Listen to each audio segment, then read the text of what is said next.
오늘의 이 본문의 말씀은 우리에게 주는 메시지입니다.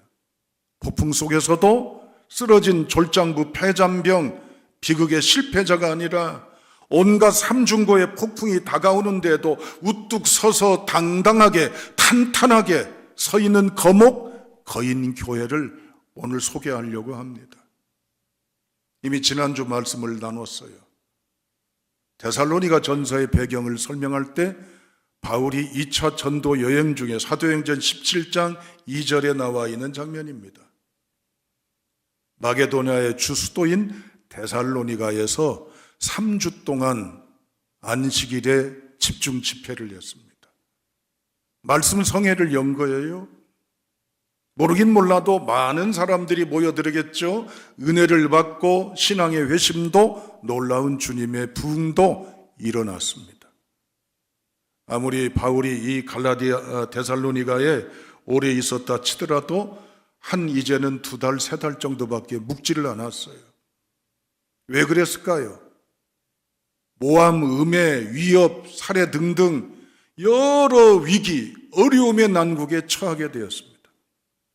여기에 있다간 더 이상 목숨을 부지할 수 없고 더 많은 선교의 프로젝트를 여기서 끝나게 되면 안 되기 때문에 부득불 은혜로 그 도시를 빠져나와 다른 곳으로 이동하게 되었습니다. 이제 세워진 교회예요. 길게 잡아도 2-3달을 여러분 생각해 보세요. 신생아가 태어났는데 2-3달 됐다고 생각을 해봐요. 뭐 대소본을 가리겠어요? 자기가 일어나서 자기 스스로를 해결하겠어요?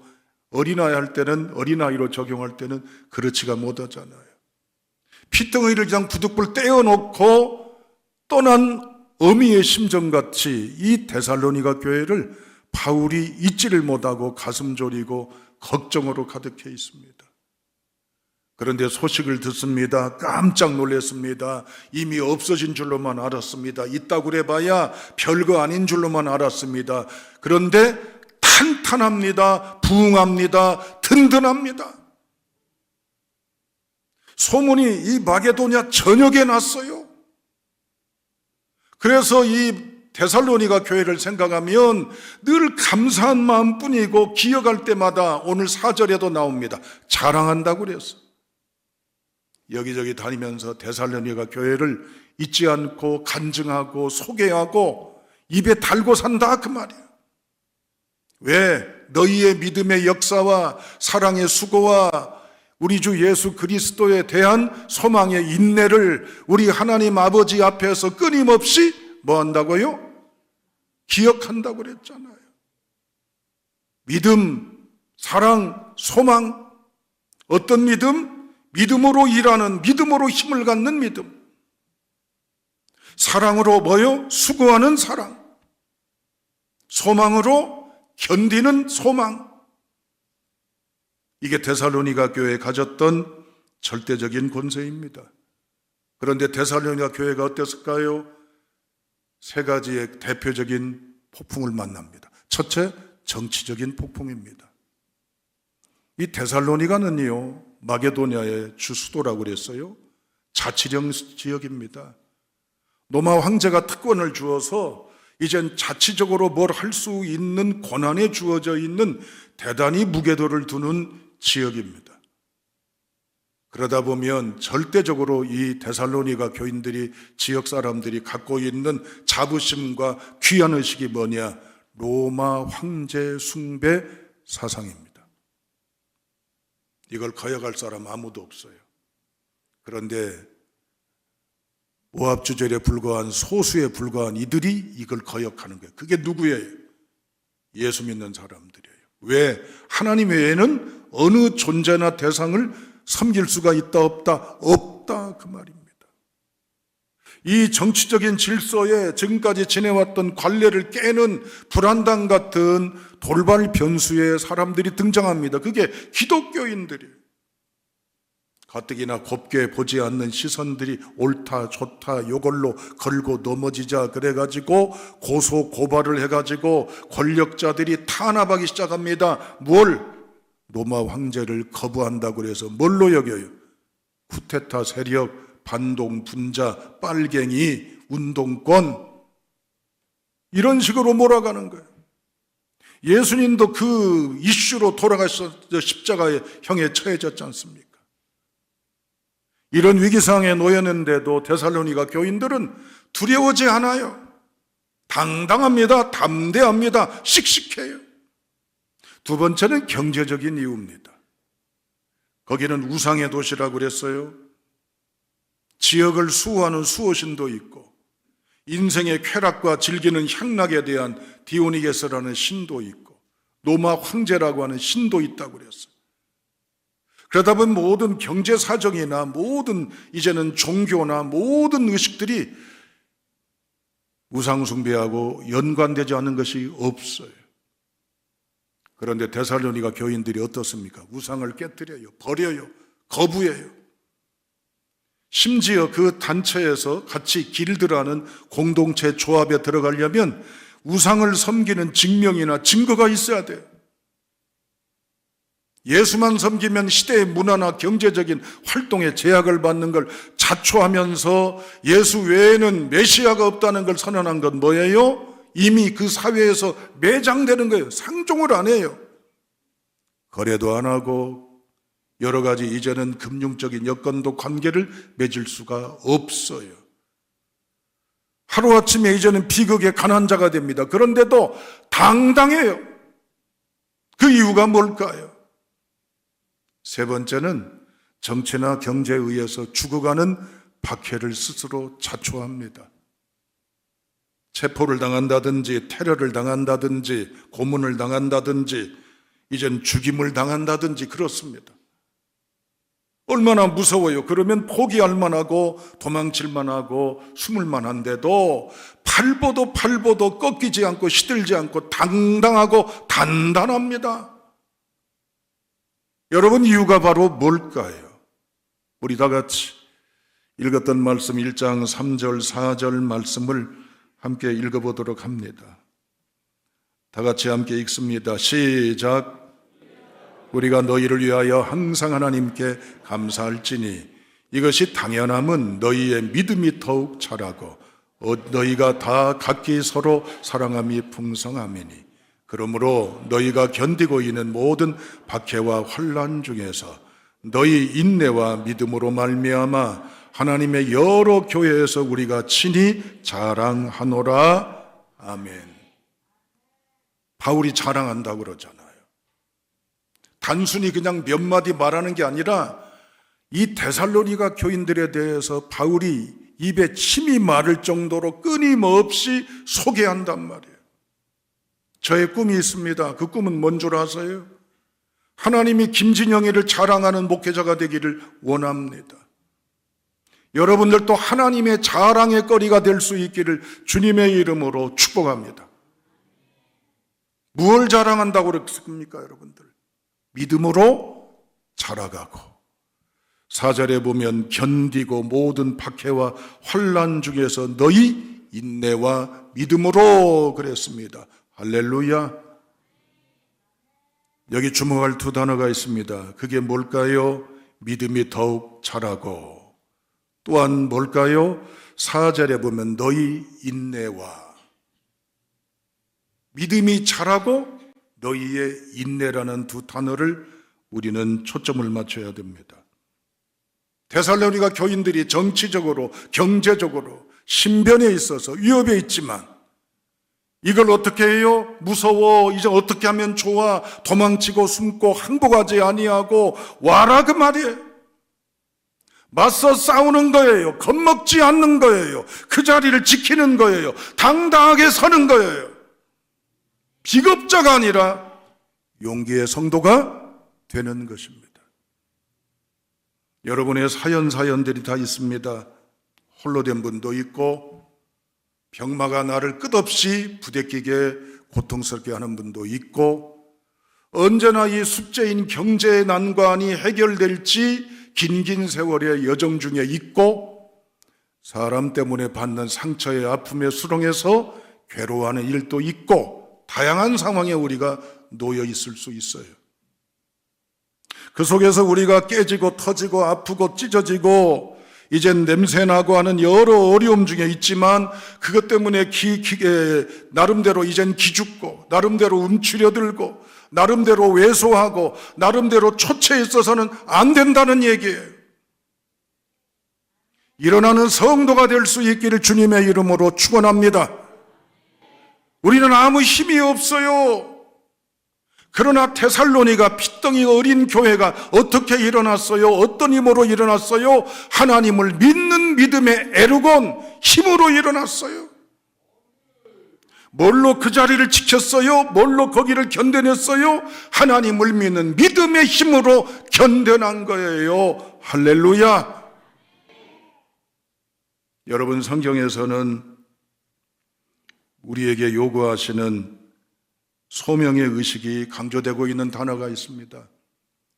고린도전서 4장 2절에 맡은 자들에게 구할 것은 뭐라고요?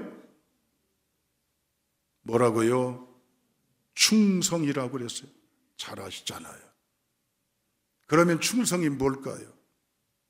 맡은 자들이 구할 것은 충성이래요.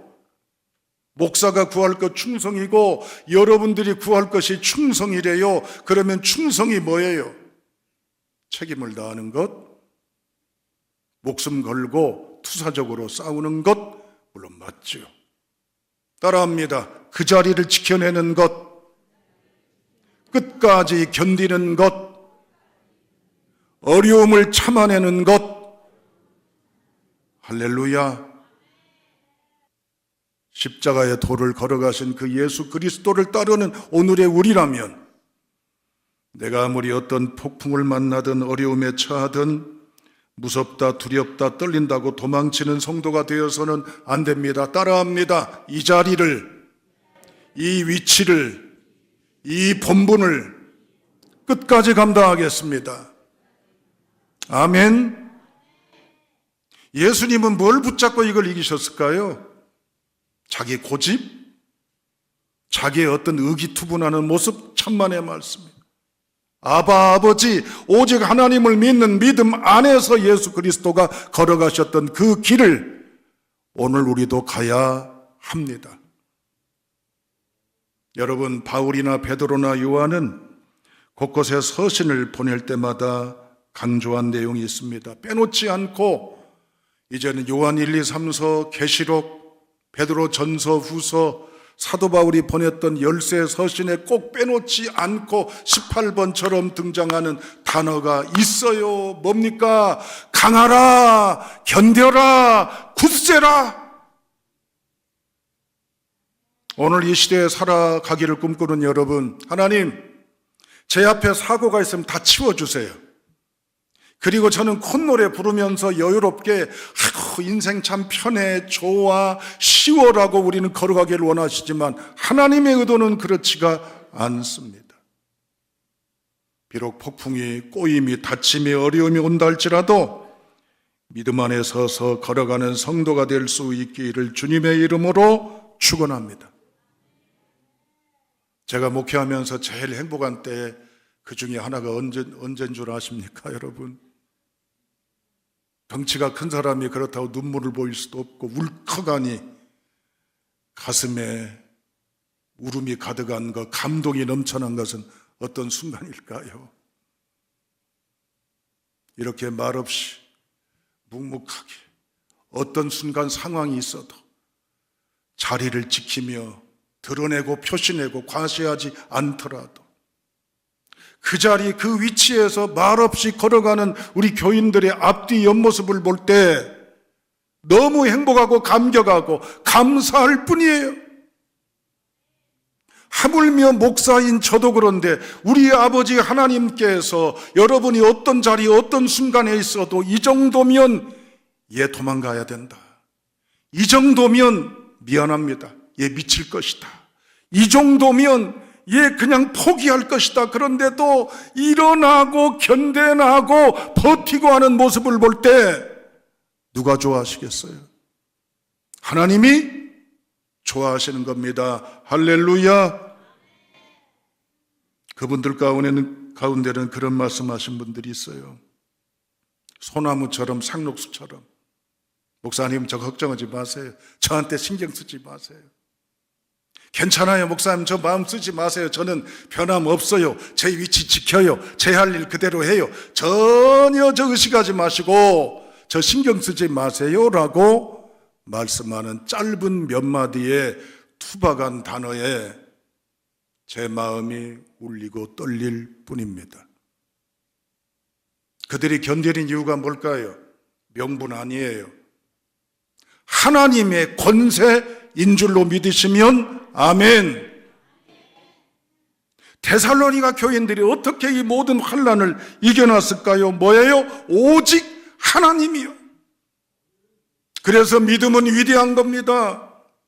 믿음은 지옥을 뛰어넘는 권세가 있고, 믿음은 죽음을 이겨내는 승리가 있고, 믿음은 처참한 불행을 반전시키는 놀라운 역사가 있으니 믿음으로 폭풍 속에서도 거인으로 깨어날 수 있기를 주님의 이름으로 축복합니다. 어느 안수 집사님이 계십니다. 지금은 장로님이 되셨어요. 예전에 온실 속에 지냈던 모습과 다를 바 없는 분입니다.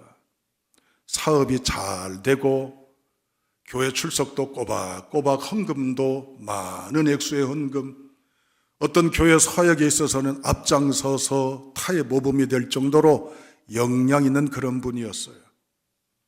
그런데 아시죠? 2020년 코로나 팬데믹이 올 때 사업체가 예상 밖에 무너지기 시작합니다. 단 3개월 만에 미안합니다. 탈탈 털어서 통장에 잔고에 영원히 하루아침에 이렇게 될 줄 누가 알았습니까? 밑바닥에 떨어질 줄 누가 알았습니까? 은행 거래도 끊겼습니다. 사람들에게 이제는 도와달라고 그래도 있을 때나 만나주고 서로 관계도 하지 이미 소문나서 부도났네, 망했네. 그러니까 어때요? 아무도 날 찾는 이 없어요. 산장의 여인만 그런 게 아니에요. 이 사람도 그래요. 그런데 천만 감사한 게 뭐냐면 그럼에도 불구하고 좌절, 시리, 패배감 속에 뒹굴지 아니하고 그래도 어설프지만 기도의 줄을 붙잡고 있었다는 게 감사한 일이에요. 하나님 앞에 나와 기도하는데 뭔 기도가 나오겠습니까? 짐승처럼 울기만 하고 소리만 지를 뿐입니다. 원망, 불평, 도전, 반항. 하나님 왜 이러십니까? 저 누구보다 헌금 많이 했습니다. 시간 내서 봉사 많이 했고 직분 맡은 거 거절치 아니하고 이렇게 했습니다. 남들이 볼 때는 앞으로 장로감이라고 지칭할 정도예요. 그런데 이게 뭐냔 말이에요. 전에는 더 많은 수익을 위해서 기도했는데 기도도 안 나오는 거예요. 하루하루 견디는 게 기적일 정도의 버거움 속에서 나오는 목이만한 목소리의 기도라면 하나님, 오늘 마지막이 되지 않고 살아나게 도와주세요. 이런 기도를 읊조리며 지내고 있었습니다. 그런데 어느 날 보이기 시작합니다. 뭐가 보인 줄 아세요? 주님이 함께 하셨음을, 주님의 변함없는 사랑을, 주님이 나를 위해 울고 계셨음을, 주님이 내 곁에 함께 하셨음을, 주님의 뜨거운 감동을 느꼈던 거예요. 전에는 몰랐어요. 그냥 추상 망상으로 여겼죠. 허상으로 여겼는데 주님을 비로소 알게 된 거예요. 뭐요? 폭풍의 재난을 통해 하나님 앞에 매달리면서 살아갑니다. 나아진 거 없어요. 그런데 뜨거움이 올라와요. 평안함이 올라와요. 굳어짐이, 강함이, 넓음이, 높음이 가득해 있어요. 그는 고백합니다. 이 과정을 통해 강해졌음을, 이 환난의 바람에 쓰러뜨리지 못함을, 어느새 뿌리를 깊이 내림을, 그는 어느새 거인이 되어 있었어요. 그러던 어느 날 전화가 왔어요. 만나자는 거예요. 뭘 만나자고 싶어서 예상하지 않고 갔는데 다시 시작해보자고 사업 제안이 들어왔는데 투자하고 뭐고 다 그 제안한 사람이 하겠다는 거고 당신은 당신의 지혜, 지식을 빌려달라는 거예요. 일이 어떻게 됐을까요? 일이 하나님의 놀라운 비밀의 역사는 상식, 판단, 계산, 예측을 뛰어넘어 그에게 놀라운 결과로 임했습니다. 할렐루야. 안수 집사님의 얘기, 데살로니가 교회의 얘기, 이 이야기는 우리의 이야기가 돼야 됩니다. 사랑하는 여러분, 망설이고 이제는 고민하지 마십시오. 하나님께 뿌리를 내리시길 주님의 이름으로 축복합니다. 그러므로 너희가 그리스도 예수를 받았으니 그 안에서 행하되 그 안에 뿌리를 박으며 세움을 받아 교훈을 받은 대로 믿음에 굳게 서서 감사함을 넘치게 하라. 이 말씀 붙잡고 일어날 수 있기를 축복합니다. 하나님이 자랑하는 진영이를 자랑하고 여러분을 자랑하는, 그래서 하나님이 입에 떠날 수 없는 나의 이름이 선포되고 기억되는 그 당사자들이 여기 속한 우리 순천세관교회 성도가 다 되시길 주님의 이름으로 축복합니다. 그렇다면 이제 결론으로 여러분 함께합니다. 어떻게 하면 좋을까요? 두 가지를 기억하십시오. 10% 더 하시기를 축복합니다. 무슨 말이에요? 지난 한 주간 동안 한 10분 정도 평균 기도했다면 11분의 기도를 더 보태시기를 축복합니다. 이제는 한 장의 성경을 읽었다면 한 장 한 절을 더 읽으시기를 주님의 이름으로 축복합니다. 이제는 감사를 5가지 했다면 6가지의 감사를 더 할 수 있기를 주님의 이름으로 축원합니다. 그러면 내가 뿌리를 내리고 내가 든든히 서서 비만 나무가 아니라 거목이 되고 탄탄한 역경지수의 나무가 되어서 어떤 어려움이 와도 일어나 뚫고 깨어나는 거인이 될 줄로 믿습니다. 마지막 두 번째, 3분의 시간이 필요합니다. 띵하니 어떤 어려움이나 숨막히는 괴로움이나 상처나 아픔이 온다 할지라도, 자, 따라하십니다. 하나님이 보고 계신다. 하나님이 행하신다. 그러니 나는 두렵지 않다. 걱정하지 않는다. 하나님이 행하신다. 할렐루야. 따라하는 말에 코웃음 치지 않기를 바랍니다. 신앙은 허상망상이 아니에요. 신앙은 대입, 적용, 실천이에요. 10%를 더하고 3분의 2 조용한 하나님과 직선적인, 직통적인 고백과 선언을 통해서 걸어나갈 때 성경에 행하셨던 하나님은 우리 일상의 무대에서 행하시는, 살아 운행하시는 나의 만나는 그리스도 예수가 될 수 있기를 주님의 이름으로 축원합니다. 나사렛 예수의 이름으로 명하노니 여러분이 짊어진 모든 병마, 가난, 시험, 환난들은 다 떠나갈지어다. 말씀으로 무장해서 부응하는 모든 출발의 성도가 다 되시기를 주님의 이름으로 축원합니다. 아버지 하나님 감사합니다.